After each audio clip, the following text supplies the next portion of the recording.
What's up, crew? Welcome to another video. My name is John Connie, aka Big Man Syndrome, and this is officially episode 1 of Prjct.POD. The previous episode, I decided to make it our pilot and test things out.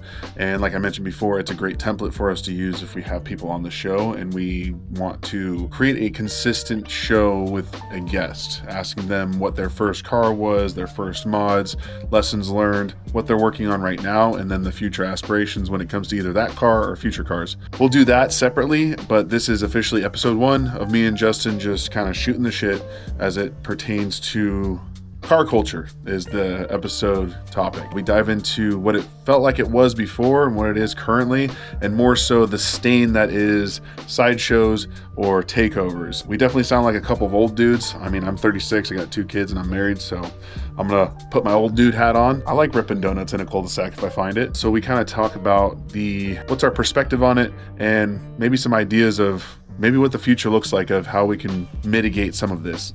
At the end of the day, you're never going to be able to fix it. It's going to be that type of thing where there's a subset of car culture people who honestly aren't even car culture. It's more so clout chasers, which is a comment that I found on Instagram that totally made sense. It's like they're more about the clout than they are about the car, because most of the cars are just stock V8s ripping around, hitting people. Anyways, so we talk about troublemaking and sort of why we felt our type of troublemaking was different, even though it's all just troublemaking. So enjoy the episode. I'm going to start coming up with topics, and I think if you can too, whenever it just pops into your mind, just write it down. And then we'll kind of play that. We'll play this game, actually. How about if I have topics, I won't tell you. If you have topics, you won't tell me. That way we can have sort of like a natural reaction to what we're talking about. Okay. Which brings us to this topic of today's video, which is these sideshows. I want to talk about what is happening with car culture, because it's really funny. What I've noticed lately is that like it hasn't gone away, which is great. Like it felt like it went away for a moment. There was a moment where you just didn't see a lot of modified cars, or at least in my area, which maybe because I'm removed from like LA is a hot spot, and you go lower, it's a hot spot. You kind of go San Jose is like, yeah, up here. It changed up. And I kind of feel like that was a timing thing where, well, 2019, 2021, it felt like started to pick it back up, and people drive around their modified cars. It's cool. But like, what's up with these sideshows? It's always been a thing, but now they're just so prevalent. And like, what do you think about sideshows, Justin? What do you You don't know what I'm talking about? I don't know. I have no idea what you're talking about. How removed are you? I am super removed. Going to that topic of like the car culture, and I don't want to sidetrack from the topic of the sideshows. No worries. Get after it. What I've been noticing from a car culture perspective, and I think it's really the areas that we live in, but there are like certain trends that you see within a car culture that kind of explode and then, kind of dies out. And back when we were, first getting into cars and, in high school and stuff like that, it was very much the Fast and Furious style of car. You had the body kits, the crazy wings, the underglow, crazy sound systems. Wasn't really there wasn't really a lot of emphasis surrounding like modifying your motor. It was more so modifying the look of the car. Yeah, aesthetics is all about. Yeah, it was a lot of aesthetics, and that kind of died out. Like especially like the underglow, like that died out really quickly, and it started getting more towards like that like super freaking cambered, dumped look. Yeah, and having like a super low, super cambered car. And that was kind of when I started modifying or got my BMW and was like really modifying my car. And I didn't really go for that look. I wanted more functionality than the form. But what I've been noticing recently is that Fast and Furious 2002 to 2006 look coming back. I am seeing so many cars with underglow on them now. Yeah. Like I haven't seen a car with underglow. Events. Yeah. In like 10 years, I hadn't seen one. Yeah. And before I moved, I started seeing a couple of them around the LA area. But down here in Orange County, like Newport area, they're fucking everywhere. Like you go out at night, there's a car like, and it's not just the underglow. They put lights fucking everywhere. Well, yeah, like Christmas trend was Yeah. like the most annoying thing I've ever seen in my life. And people paid for it too, because when you took that off, all that tape goo, and then the lights slapping on the car. If you had an expensive car, bad trend to join in on. Yeah, very bad. I saw a picture of one of those cars, and maybe we can pull it up, or you can pull one up. But like it had like just dings, and it was like all in sequence to where the lights were at on the car, and it was like a Porsche or something. Yeah. That so I was sad. just like, oh, dude, that's going to cost you an arm and a leg to repaint. So sad. That's going to sit in the garage for 10 years, like my E36, because the paint's all fucked. Yeah, they're like, well, I fucked this up. I guess we'll just not drive this anymore. But yeah, towards that trends, I'm starting to see kind of a resurgence of the Fast and Furious, aesthetic, Rice kind of JDM look again coming back. And I don't know if it's because people have we're just recirculating ideas now. Nobody's come up with anything cool since then. And it's kind of like that retro feel. I feel like the next generation is very much about doing a lot of retro things. And we've gotten to the age now where what we thought was cool or what we felt was cool in our youth is now considered retro, which is really depressing. No, the history's repeating itself. Yeah, I've just been seeing that a lot. So I do want to start making it out to some like car shows. I want to make it out to like Cars and Coffee, some car meetups. I've been looking on some Facebook groups and the forums for this area, and there are a ton of car things here in Newport, especially down in SoCal. Like a lot of the other people who have just jumped up on YouTube, they go to car shows all the time, and I'm like, damn, I can't wait, because up here it's just Cars and Coffee. I think there's one main one in Folsom, and there might be another one maybe in Roseville. But we used to have one in my community, which was super awesome. I'd take the BMW down, literally 2-minute drive. Yeah.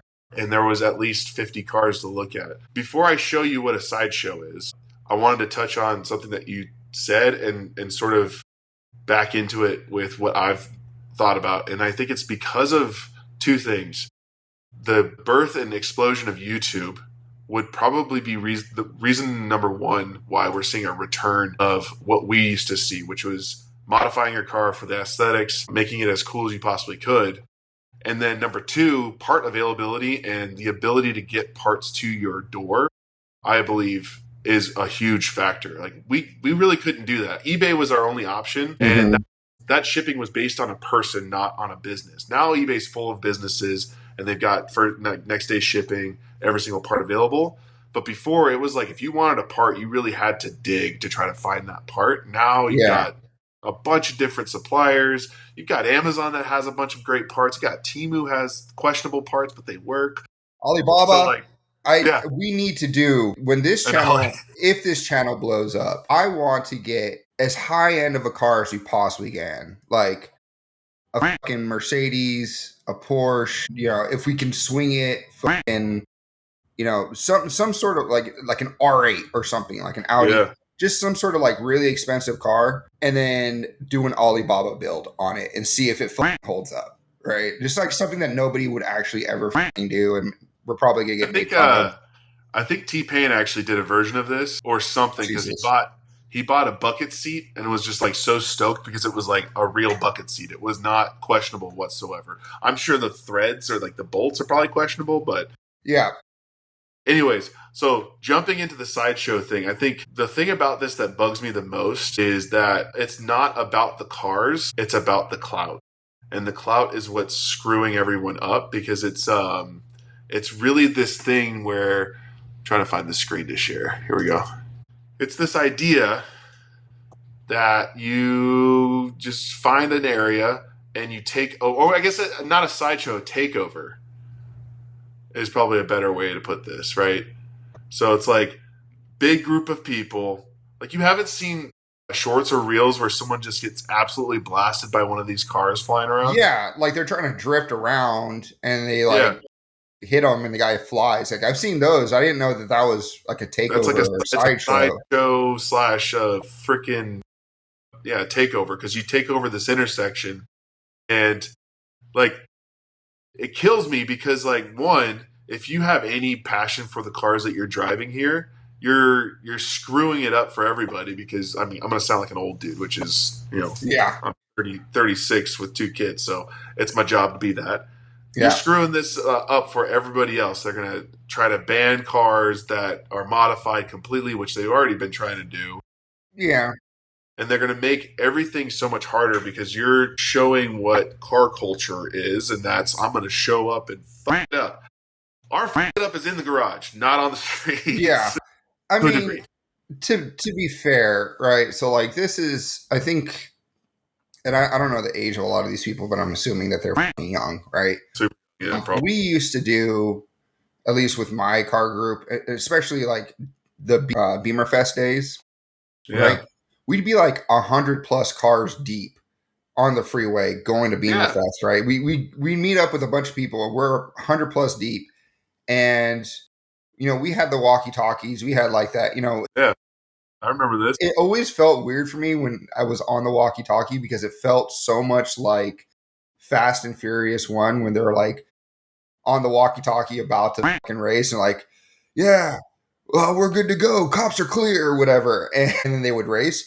But basically, we would take over the freeway, right? We go 5 or 6 cars, across the freeway, have 2 in front, slow down the freeway to the point where like it was really open, and then have those 2 cars race, right? So we kind of did something a little bit similar to this. We wouldn't shut down an entire section. Part of these, I am jealous. Yeah, no, it was a lot of fun, but we did obstruct traffic. We wouldn't take over an entire intersection, kind of stop everything, but we did something similar to that. So I would think it's kind of, and yeah, to your point, we would mess. People see that and they're like, "Fucking these kids with these cars, like we got to ban them." Jeez, yeah, that was when my car looked nice. I think that was the nicest my car had ever looked. With the checkered roof, duct tape checkered roof, dude. That ain't it. I think that's all I got. All the GoPro set up. I actually have a ton of pictures from like the Beamer Fest days, but like that, yeah. That was so much fun. I miss legit stuff. Doing that stuff. That's the thing is what you said is I was gonna say even before you said it was 100 people on the freeway is one thing. Stopping traffic is another. Stopping the flow of, other people's lives to absolutely destroy an area, basically. Yeah. Like, go find a cul-de-sac, go find an empty intersection, do what you want. Yeah. You might get hurt, you might not break anything, but don't do it where, maybe this was an empty intersection in the middle of the night. Who knows? It could have been. And really, I think throughout the years, there's always just, with each generation of new car enthusiasts, there's always going to be those like outliers that make the car culture look bad. I think nowadays it's kind of unfair to the next generation that's coming through because it's always kind of been this way. There's always, like I said, there's the outliers that kind of mess everything up. But because of technology, because of how everything is looked at under a microscope now, and the worst parts of a certain group get posted online, and then people make the judgment, like the snap judgment, that that's the entire group. Yeah.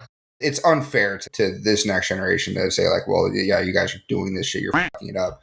I'm sure it's a really small subset of people that are within the car culture, and people are just getting now a bad rap because it gets posted on YouTube, it gets posted on TikTok, it's posted all these places that people can see. It has a lot of visibility, whereas before, like 70s, 80s, 90s, early 2000s, if that was happening, there's really no way to tell that was happening across the entire world unless you were in that area, right? If you were in that area, then you would know. Outside of that, you didn't really know that was happening, in another state. This is pretty spread out. Like this one's from San Jose, this one's from, I think, Oakland. Well, that's another thing that technology does is that somebody will post that, and somebody across the United States will be like, I want to fucking do that. Yeah, I'm gonna get some people together. We're gonna do this. Yeah, so it encourages people more because there is more visibility to do the fuck up. Yeah. So it is kind of a catch-22. Yeah, people are getting a bad rap, but people are also getting inspired to do it as well, which is terrible. like I said, we had our things. We did the freeway thing. You went with me that one time to go do the underground street racing thing where we went to Yeah, that warehouse I was gonna area. segue into that because I Yeah, obviously have a funny story with that. But like, yeah, here's the thing about that. We did that. The biggest problem I have with the sideshow like takeovers is the safety thing, and like obviously cars are yeah, not super safe when you're doing certain things. You can go to a skid pad and slam your car into a wall or slam your car into another car because you thought you were good enough to tandem and get really hurt. But at least you have some safety precautions there. yeah, On these streets, like these kids are doing the dumbest things. And I don't know if they're intoxicated, they're high, or they're just dumb. But they're like yeah, doing what hooligan. Maybe, you know what? Maybe it's because they're influenced by hooligan stuff, where they're like, I can take my camera and I can go up while this guy is drifting, and I can get a yeah, really cool shot. And then wham, they're just knocked down to the ground. Like these people are getting literally run over. yeah, Cars on top of them, and people are like filming and laughing, and it's like, holy shit, yeah. where is our society going with No, these pockets of idiots? But I think at the end of the day, it's like, don't be stupid, which I'm stealing from Philip DeFranco, is yeah, like when we went to that underground thing, first of all, I had my Lancer LS, which wasn't worth taking to an underground race. yeah, But the funny story out of this that I was excited to tell from this topic is I lined up against, I don't even know what, I want to say it was like a Camaro, like a freaking catfish. And this dude lines up with me, and I'm just having fun. I'm just excited. I get to do what I saw in the movies. This guy looks over at me. I look over at him. He looks away, and then I reach back into the back seat. I pull out my red spray painted helmet, and I put that shit on. Look back at him. He's like, "Oh shit!" He takes off like crazy, and I'm like, "Nee." He comes back around from the race, and he's like, "Bro, I thought you were about to be like a sleeper car and like something crazy under that hood when you put that helmet on." I was like, "Nah, I was just joking around." But like in that case, to sort of bring it back to the conversation, we showed up and people stayed out of the way.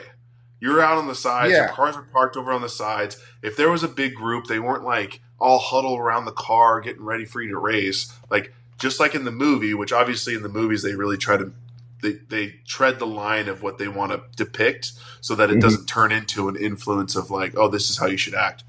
They line people up far off the sides, even with 4 cars lined up ready to go. So it's like I just want people to be a little smarter with what they're doing, but yeah. that's a I mean, wishful thought. there is the aspect when we were younger where we knew what we were doing was dangerous. And I think the mentality when we did these types of things were, if I'm going to put my life in danger, I don't want to put somebody else's life in danger. So like the underground street racing thing that we did, no car or person was in the same linear space as the cars that were racing. Everybody was behind. So when those cars took off, if they swerved or if they, lost traction, they were hitting buildings and other, obstacles with that were in the street, and it was only you and the other person racing. It wasn't anybody, any bystander, right? Similar to the freeway thing, right? When we would block the traffic, it wasn't so much to, oh, we want to take over the freeway. It was, I don't want another car that isn't racing, that has nothing to do with modifying cars, just some like minivan, some town and country fucking minivan, passing by us, and you hit them, right? And now you're putting that person's life in danger. So it was really, a lot of it was to try to do the things that we wanted to do, to have fun, to do with that stuff. But we wanted to make sure that if we were doing that, the only people or the only person's life that was in danger were the people that were doing the act, not anybody else around the act. So to our credit, I think that's what we did. This next generation and what's happening with these sideshows or takeovers or whatever you might want to call them, they really need to start at the very least expanding the area so that cars Yeah, don't hit each other. bigger. Yeah, Or if you're going to have that tight of a quarter, park the cars. Park your car, in that circle, and stand behind the car. Right. So if whatever car or whatever person is doing, what kind of idiotic drift attempt and ends up losing control and hitting something, a car is getting hit, not a person. And that will kind of at least, yeah, you damaged it, but nobody's going to get run over. Right. That's kind of how I yeah. would approach it, at least. I mean, like some of these videos, these guys aren't terrible at what they're doing. No. It's Yeah. that there's no control to it. Like when you're drifting on a track, and you have a specific set of zones to hit, like there's little to no risk, right? Because you already know the line, you know where you're going, and there's no obstacle that all of a sudden becomes an obstacle. Yeah. No one's on the track, no one's in place. So it's interesting. Like the way I want to close this, I guess, is the idea of racetracks closing.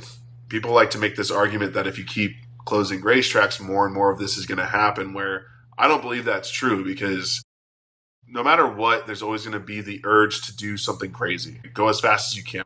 My friend here was telling me how right after he got his car, he went like 140 or 160 down the freeway. I'm like, fuck, dude, like, cool, sort of, but also that's really fast, and these roads are not flat. So Yeah. one little small problem in the road, and you're dead. You're so dead. Like I had my fair share. I picked my places, right? I took my Evo 8 120 on 5 freeway, but it was the flattest spot that I could see. And as soon as I touched 120, I backed off and I actually got a ticket. So FYI, going really fast is risky in many different ways. Yeah. Jail time. But like, what do you think? Do you think closing, because like Irwindale's closed, it's Dunsky's, it's gone? Yeah. So, I mean, and not to try to make this political at all, I'm just making the reference across the board, right? It's the same argument with like gun control or abortions or whatever. If you take away the ability to do it safely, people are still going to find a way to do it illegally, because you can try your best to deter, and what's the word I'm looking for? Basically, get people to not really want to do this because it's too hard to do. People will find out, especially with like something like cars that are so freely available. You don't even need a license to buy a car. You can go on Facebook Marketplace. You can go to any used car lot, and they don't ask for a driver's license to buy it. You can just buy it, and now you're driving around, right? And so to kind of provide a safe space not a safe space. I hate using that terminology, but like a safe area. Controlled space. Controlled space where people can do this, I think would be beneficial to the overall society as a whole from a safety perspective, because people who don't want to do it, who are just driving, right, like the normal everyday person, they're not in danger anymore. You're only putting the person that wants to do this in danger. Yeah. On the flip side of that, because we did the skid pad was Thunder Hill or whatever, and that was great. It was kind of easy to get into, but at least for the area that I'm in, like here at Adams, Irwindale, any of these other racetracks, to kind of get onto the racetrack, they have all of these requirements of the car and the driver in order to even just jump on that. And I think part of the issue of people not going to these places is they want to do it immediately. As soon as they get the car, it's like, I want to do this real quick. Yeah, and the car isn't up to spec from a safety perspective to do it. So the track doesn't want to take the liability, which I totally understand. Yeah. There needs to be a liability form or a release of liability that says, either from a state law or a federal law or some way to release liability from the track, that if somebody comes with a car that doesn't meet up to safety standards, they race alone. They don't race with other people. They have the track for 5-10 minutes. They race alone, and whatever happens to them is on them. That's it, right? Like you sign the form. Hey, if I die, I die. Like, I know my car isn't up to spec, and they go. Yeah. And so I think if we can get that type of environment in place where people are allowed to take their cars regardless of the safety spec on them, and they sign a form and release liability, that we'll see a lot less of that activity on the street, because they have a place for as an outlet. And coming from somebody who's done it both on the street and at a track, right? I've raced Adams. We went to Thunder Hill. I've done a couple of other tracks down here in Southern California, but I've also been with that guy that's done 150 on the freeway. Right. Mm-hmm. So I've done both. The track is a lot more fun than doing it on the road. And maybe it's me personally. I don't know.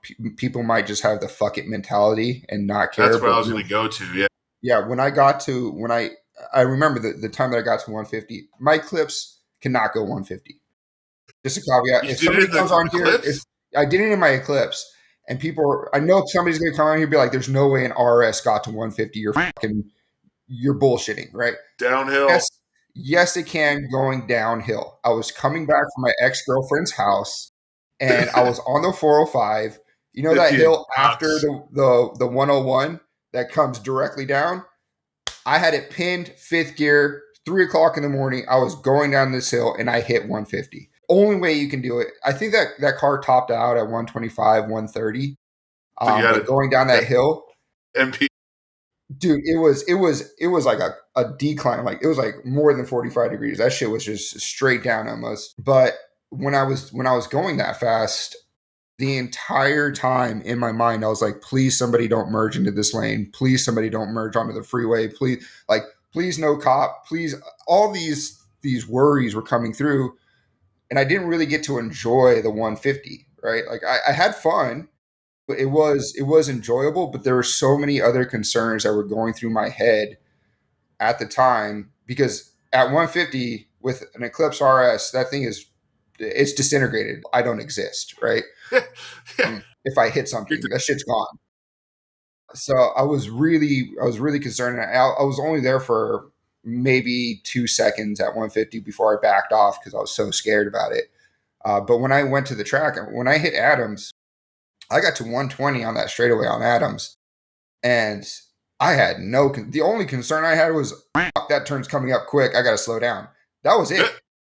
Yeah. That was it. But And you enjoy that because it's a challenge. It's like you got it to is a challenge, and here it was comes the challenge understanding. of can I brake and can I get into this Yeah, turn and make it? yeah.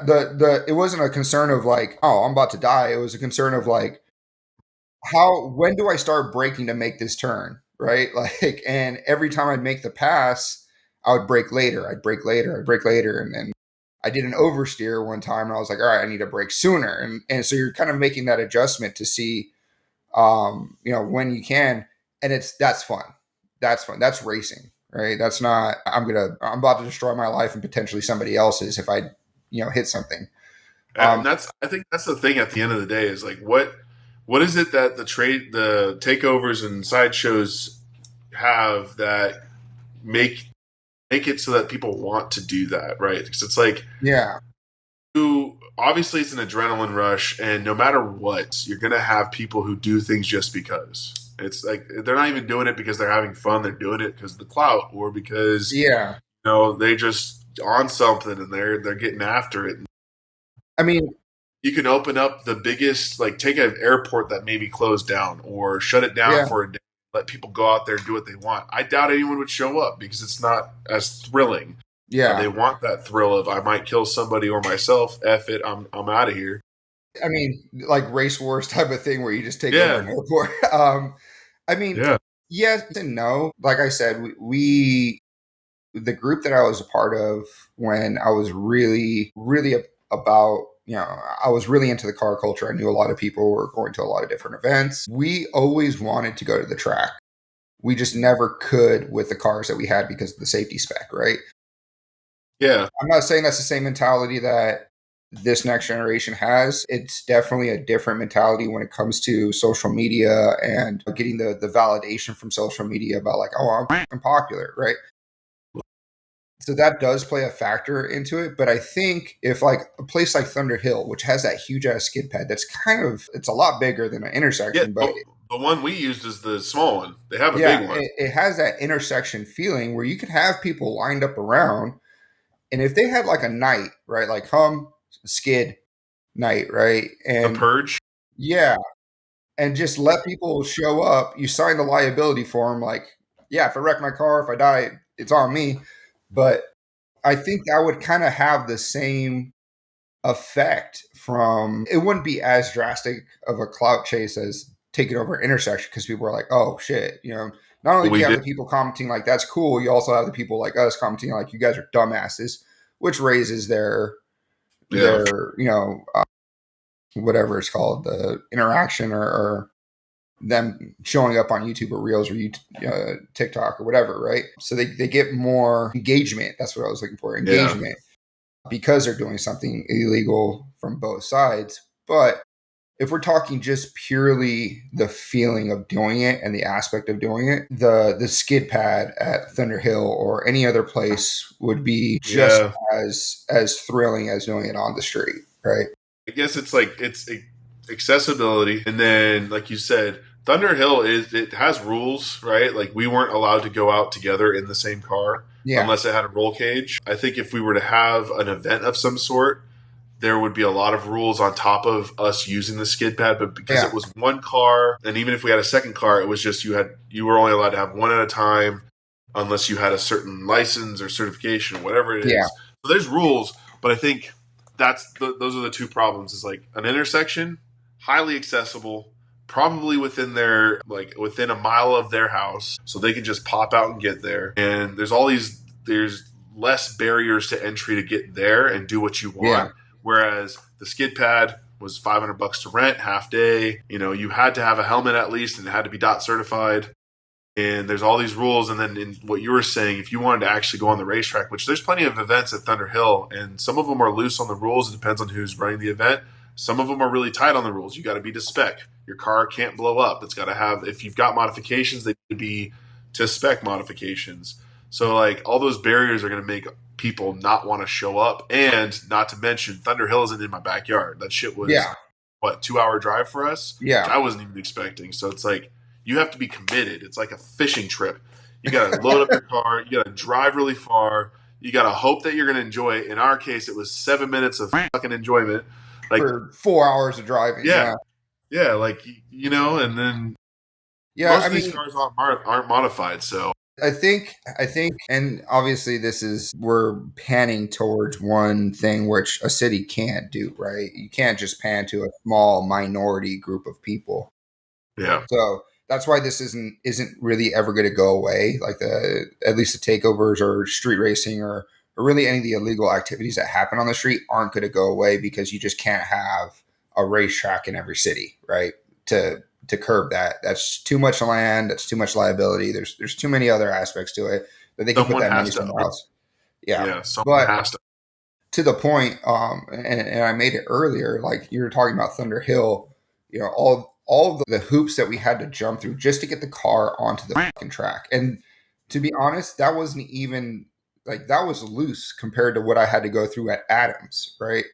Respectfully, they're a little lenient when it comes to their track. That was still difficult to get through, right? And so a lot of these guys aren't going to jump through those hoops just to skid around. Like my point, what I was saying is that you need to have like just a patch of asphalt. Like it doesn't even need to be a racetrack, just a large patch of asphalt. Close it up so that people can't get in. And you have two rules. One, if there's cars on the asphalt that are skidding around, nobody can go in there, right? Nobody can go in there. You can have as many cars as you want and fuck it up if you want. Nobody's go in there. And two, you can't hang out the car when you're drifting. Those are the only two rules. Everything else is fair game. If you want to have 5 or 6 cars trying to tandem with each other in there, you're willing to fuck up those cars, like that's on you. That's on the drivers. But if they had a track that was like that, where it's just like very, very easy to get it done, and you sign, and I know it's liability. It always comes down to liability. These tracks if they had a form that was so well written that was like every possible outcome, it's on you if you decide to go in here, right? I mean, there's plenty of contracts like that, and different. That would blow up. That would blow up. Yeah. People would be there every day, right? Like when you rent heavy machinery, there's always going to be a clause that's like if it's a malfunction of the thing. So like in this case, what I thought about is like I've seen plenty of events, and there used to be a lot more, if I remember correctly, like autocross, where it wasn't a racetrack at all. It was just the biggest parking lot next to one of the stadiums, right? Yeah. Somebody rented out the parking lot, put out a bunch of cones, maybe chalked some lines or painted some lines, and you went out there and you tried to do it as fast as you could. But on that case, like if that asphalt's not perfectly smooth, there's a chance that if they design the track that hits a pothole and a car gets out of control, like that could potentially lead to the big liability problem. Like there's always going to be someone who can get sued in any situation, even if the contract's as deep as it possibly can be. And that's what everyone wants to avoid, which sucks. So we're Yeah. limited now to Cars and Coffee. And even at Cars and Coffee, you got the guy with the freaking V8 open headers who wants to rev it up. And then that place is no longer viable for Cars and Coffee because Karens and Chads decide to complain. But I think we're heading in the right direction, to be honest. I've seen a lot of cars that are modified tastefully.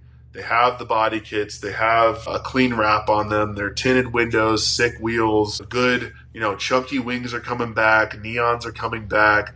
Like, these things are super cool. It's just like bell bottoms. Kendrick Lamar, man. He wore bell bottoms at the Super Bowl. They ain't not like us. So I think it's coming back, and I'm excited. And I'm even more excited because we're going to be in the same area sooner or later. And we're going to get to go to these things. We just got to get your car ready so that you have something to drive because you're not taking the Jeep.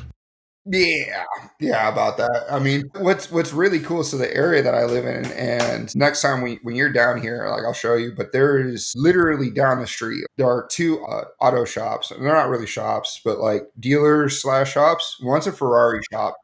The other one is like a high performance car shop. Both you can rent cars from. Yeah. And like, people are there all the time just renting shit out. So if we go to Cars and Coffee, I'll just rent a Ferrari or some shit. And, I mean, you can also just drive my truck and I'll take the Evo. No, I'm renting my truck's heavily modified. It's nice. Yeah, I know. But Ferrari's cooler. Okay, whatever. But it's the right, difference, the big difference in the area that I'm in. And I'm excited that we're going to be kind of linked up with you moving down here again and being in this area. Is one, obviously, Prjct.Garage. We're going to do a lot more stuff with it. And we're going to be able to do more content based around building cars and this podcast and stuff like that. But the car culture here versus where I was originally at and where you're at is so much more. It's up active, there. Right? There's like 7 Cars and Coffees around my area within like a 5-mile radius of me. And then, like, the parts that I didn't realize how many parts HQs there are, at least satellites, right? Like, Momo, there's a lot of satellites, different places. Yeah. And like, they'll host things. And then, like, Vin did a video where he went to, it was either HKS or something else. And then when I picked up the trailer so that we could trailer your car to the new place, I saw a huge line of cars that just came from a show. And I'm like, what the hell? You don't see that around here at all, unless it's like coordinated. Yeah. Every time I jump on the freeway, like, especially on the weekend, but any time that I jump on the freeway to go to work or we're going to, Haley's parents' house, I see 5, 6, 7 modified cars on the freeway. And I haven't seen that in a long time, where it's that frequent, right? Not so much that the cars are modified, but that frequently, where it's like every time I'm on the freeway or I'm on the road, I see a modified car. So that kind of is really, it definitely gave me a lot more motivation to finish my car. Haley always makes fun of me about this. Is we'll be on the freeway and we're driving somewhere and we'll see like a group jump on the freeway and I'm completely silent, but she knows I'm judging the fuck out of these cars. And she's like, why are you so quiet? What are you thinking about? I'm like, it's nothing. And she's like, no, what's wrong with that car? I'm like, this guy cut his springs and he's just bouncing everywhere. Like, he's like nuts on the ground and he's like, literally sparks are coming out from the back of his car because he didn't get the spring ratio right. I'm like, the other day I saw one where the exhaust, I guess the hangers broke on the exhaust. Not a knock on the guy, but that shit was just hitting the ground. And I'm like, this exhaust is about to rip off and like kill somebody. You have to be able to hear it. He's probably in his car like, what the fuck is that sound? What's loose on my car? I just think he's rubbing tires on his frame. Yeah, but that exhaust was bad. So like, the cars here, a lot of modified cars, a lot of them aren't done very well. Yeah. But I am excited to see that there are people trying. Yeah. Want that community is kind of having a resurgence, especially in the area that I'm at now, of modifying cars the way that you want them. And I'm excited to kind of get back into that and get back into the community because I've been kind of on a hiatus for the last 7-8 years. But I'm excited, especially with you coming down doing a lot more, taking the kids kind of to go experiencing that too, with Zeke and Logan and Dylan and Madison. I don't know if Dylan and Madison want to go, but yeah, they like it. Every time I have Logan's pretty much trained at this point. She hears the stu-doo-doo on anything, she's ready to go. She's like stu-doo-doo-doo, stu-doo-doo-doo on everything. All the buses here have turbos, have that whine. Turbo. Yeah, and she hears the bus and she's like, she's ready for it. Like we'll pass a bus and she's like waiting for it and she's like watching it. And as soon as it starts going and does this, she's like, turbo, turbo. So I know taking her to Cars and Coffee or that type of event, she's gonna love it. But really excited to kind of get back into it. I don't know how you feel about the community now as a whole and where it's kind of navigating towards, but I'm excited for it. Yeah, I think the Sideshows are its own pocket, and then the Cars and Coffee, Park It and Walk It are I would say bigger than that.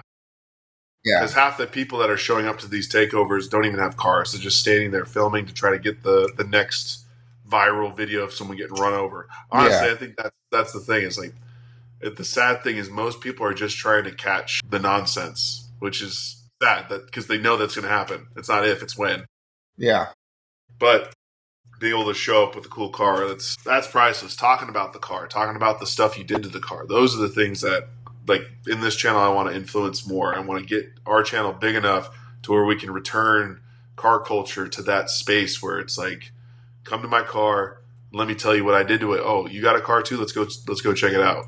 Yeah. Let's get more of that, hopefully. But yeah, good episode. Good. Thanks for watching. I hope you enjoyed it. If you're new to the channel, consider subscribing. Join the crew. We are still doing a giveaway. Once we hit 1,000 subscribers, we're going to pick a winner. And we're going to send them a $100 value wrenches from Harbor Freight, Icon brand. You can also pick a cash prize. We'll Venmo you $100. Way to enter is just to be a subscriber, or you can go to this link here, this video. It's our giveaway video. Leave a comment about your project car, or you can post on Instagram, TikTok, or any other social media and at Prjct.Garage. If we are taggable, we are tracking it. And if you're not new, you know exactly what to do. Hit the like button, leave a comment, share this video. Those are the ways that help grow. Did I just lisp? Those are the way that help. That's how we grow the crew. And until the next one, I'll see you later, crew. Oh, and I keep forgetting to say, go spend some money on that money pit. I think I got a vendetta. Oh, now they call me, I seen them. All of those times getting severed. I told them all I get let up. They get not tired of me never. Give me a shot and I swear I shoot like Berettas. Yeah, yeah. They getting nervous, I seen it.